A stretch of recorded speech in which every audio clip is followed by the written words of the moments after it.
For me crazy personally. fatiguing. Also Yeah. for me, I can't really listen with them for more than an hour before getting totally fatigued. Yeah, and same with these Sennheiser HD280 Pros, like super fatiguing. And the Sennheiser 650s that I was using initially were much less fatiguing, less fatiguing than anything I'd used at that point. By far, the least fatiguing headphones I'd used. But there was an inherent softness to them compared to the LCDXs, where I find the LCDXs, the only fatiguing thing about the LCDXs is they weigh a lot. They're heavy. They're really, really, really big, and they probably weigh 3 or 4 times what the 650s do. But Wow. I don't find them to be fatiguing at all. I can put those on, and the only fatigue I get is physical. It's like I'm hot and sweaty from having headphones on, or it's just been heavy, or my ear is a little bit smashed down, or I wear glasses and it's smashing it into the side of my head, and I'm tired of how that feels. But sonically, I've never been fatigued with the Odysseys. I'm obsessed with them. That's amazing. Yeah. Wow. So, anyways, I'll be a jerk here. If you guys want to check out that affiliate link. Yeah, go to chrisgrandmastering.com/headphones, and that'll take you to Odyssey's website. And the coupon code is 6FHS, six-figure home studio, 6FHS. That'll get you 5% off those headphones. And they're crazy. I've never had any friend put a pair of LCDXs on and not melt in front of me. It's so funny to watch somebody, like even non-audio engineers, be like, what? What is happening inside of my brain? Because the thing about the Odysseys, not to like make the whole podcast about them, but they're a planar driver. So it's not like a cone with a coil at the back inside of a magnet like almost every other pair of headphones on Earth. Theirs is like, it runs on capacitance. So it's more like a condenser microphone than it is like a dynamic microphone. Okay. And so as a result, the drivers are huge. They're like 55 millimeters. It might even be bigger than that. I might be getting that wrong, so don't quote me on that. But they also move considerably faster than a traditional driver. So your transient response is just on another level. So as you can imagine, they do detail way, way better than anything else I've ever heard before. Wow. So Anyways. You're done with like the whole like fancy mastering room and all the acoustic treatment. In the box, Odyssey headphones. In the box. That's all I need, man. And a good headphone amp. Even like I've got an old Apollo Twin from UAD here sitting in front of me that I use all the time to master. It's great. It's good enough. The headphones are doing most of the heavy lifting for me. And yeah, I mean, that has really freed me up because I can master anywhere I want, so long as it's a quiet environment. Like these don't block any sound out, so anybody else in the room hears what you hear on some level, and you hear everything outside of you on some level too. But it's nice. It's really liberating to be like, okay, cool. This like, I don't know what they weigh. This 5-pound pair of headphones is enough for me to take like, you know, if I'm going to like, I haven't traveled in a year because of COVID, but when I do travel again, if I'm like, okay, there's a chance that, I had a record from Atlantic that may or may not was going to come in the next 24 hours right when I left for vacation. And I was like, I got to leave for vacation, got to put my family first. But I know how to master on headphones now. And I have been mastering on headphones anyways. And I am as confident in these headphones as I am at mastering in my own studio. And I'm free to move about the planet. It's fantastic. I love this so much because I was going to ask you about like, you know, because mastering is so notoriously expensive to get started and it's gear heavy and people have all this outboard gear and like, you know, these crazy rooms. And it's just like, I was going to ask you like, you know, what's the least amount you need to get started? And you're just like, okay, MacBook, good headphones and a pair of Odyssey headphones. And, you know, it's funny, like I talk to mastering engineers pretty often and the word on the street is that almost nobody is using outboard gear anymore. Really? Like, I know that there are guys that are, but a lot of people have secretly made the switch, but they're not advertising it because it sounds fishy. It's not, well, I don't know. I'm going to go with the other guy because he uses analog. But, like, you got to understand, the plugins get better every year. Every single year. So, at some point, the quality of the plugins, or at least the quality and the benefits of the plugins, surpasses the quality and the benefits of analog. That's a foregone conclusion, right? 100 years from now, will anyone be using analog? Absolutely not. Absolutely not. So the question is, have we crossed this threshold for a high-end, a world-class mastering engineer, or the benefits of the plugins outweigh the benefits of the analog. And that's your job as a mastering engineer, is to decide, do the benefits of this process outweigh the benefits of that? Look, I like how this compressor sounds, this wideband, Veramue style compressor. I like how this sounds, but the UAD version of it, of the Manley Veramue, has a wet-dry mix. There's some benefits to that are a little harder to pull off in the analog, not to mention the recallability. Somebody can reach out a year later and be like, hey, we never released that song. Could you run our latest mix through the same chain you did last? Yeah, no problem. Boom. Fast. There's no recall. There's no like, oh, shit, I sold that piece of gear. And I think probably the biggest benefit of being in the box, that's not recallability. I think most people immediately go, oh, it's recallable. That's the most amazing part about being in the box. I think the most amazing benefit is that whenever I would buy a super expensive piece of equipment, I felt like I had to use it on every project to justify the expense. Right. Absolutely. And not every piece of equipment works great on every piece of song. Not every process works great on every song. You have to choose the right tools for each job.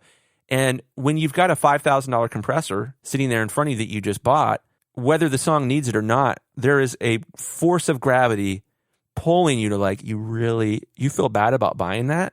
You feel unjustified. You feel guilty on some level because you know that money could have been used for like a family vacation or something instead. And so you need to justify your ownership of it. So even though it sounds like ass on this song, it's the wrong style of compression, or it's got too much grit, or it doesn't have enough grit, you're going to use it anyways. And that is a dangerous place to be, because your job as a mastering engineer is to be unbiased. It's to make these decisions and say, well, this is what's in the best interest of the song. And there's always going to be some internal dialogue inside of you fighting to be like, well, I want to impress them with what I... Like, I always ran into this with mastering for friends. I would find that I would compress the masters for friends so much more because I'd want them to be like, how does he get it so loud? But like with normal clients, I wouldn't I'd be like, I want to make it sound right. I'm not trying to impress them. I don't know them. They paid me money. I'm going to master their record. I'm going to send it back, and then they'll tell their friends, right? But I've got lots and lots of clients, and if they don't like it, it's not a big deal. Another client will come around probably by the end of the day. And with friends, it's a little harder with that. It's like you're trying to impress them because you only have a limited number of them. And clients, once you kind of get a business rolling and you've got a top of funnel, like we like to talk about in the podcast, they're just everywhere. Like they come in every day. And I'm in a weird spot of like trying to balance all of that and all those things that I know about mastering and this obsession with it, while recognizing that there are more valuable skills that I have than being able to make a song sound great. And that there are a lot of people out there that are as good or better than I am as a mastering engineer, but that I might bring something different to the table as far as an ability to talk into a microphone or help them grow their business, or Bounce Butler has been a life-changing experience for me. Bounce Butler. You want to talk about that a bit? Yeah, sure. So I started doing the podcast, and let me back up. So when the mastering business started to take off, and this is probably like 2010, 2011, I recognized that the bottleneck in my business was that I wasn't working fast enough. There was always like, I'm downloading this manually, and then I'm relabeling these files manually, and then I'm putting them in my DAW, and I'm organizing them manually. And what I figured out was I was like, I need to learn how to code so that I can automate the non-creative parts of my business, so that I can be creative all day, every day. So I learned how to do it.